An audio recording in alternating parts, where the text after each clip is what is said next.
Can I explain the difference between a video game that you might buy like from Steam and a ROM? Well, to do that, I have to explain how a game is played.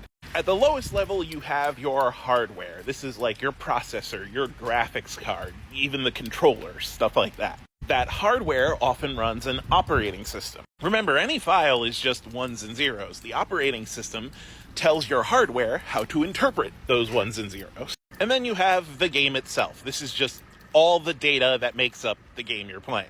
Now, not every game runs on every hardware or every operating system. This is why so few games run on Macs. This is also why people tend to struggle to get old DOS games running on newer hardware. So when you download a game from Steam, you get the game's data, including a file that the OS knows how to run. For Windows, it would be like an exe.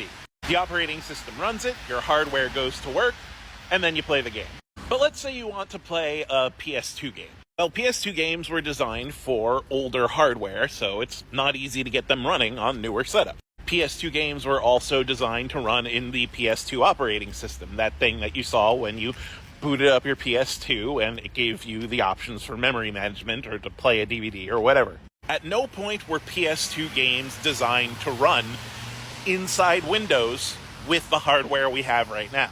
So when you get a PS2 ROM, you get all the data that the game usually has, just like when you download a Steam game, and you get its executable that would normally be read by the PS2 operating system. This is usually all compressed into one file. And if you had a PS2, or at least a PS2 with copy protection turned off, you could just put that file right into the PS2 via a DVD or something, and it would play, because you have the hardware and you have the operating system. But to get it to play on a Windows machine, you need a program that acts as a go-between, and that's what we call an emulator. It is the emulator's job to basically pretend to be the PS2's original hardware and operating system. It is, for all intents and purposes, a virtual machine, a virtual PS2 being run on whatever computer you're running. And so the ROM is the game code, which is then read by the emulator, the virtual machine, which then tells your hardware to do what it needs to do to play the game. So for the most part, when you're playing a ROM and you're playing a game on Steam, you are kinda doing the same thing. It's just for your computer to be able to play the ROM, it needs that extra step of the emulator. And that's the difference between a ROM and a game you'd get on Steam.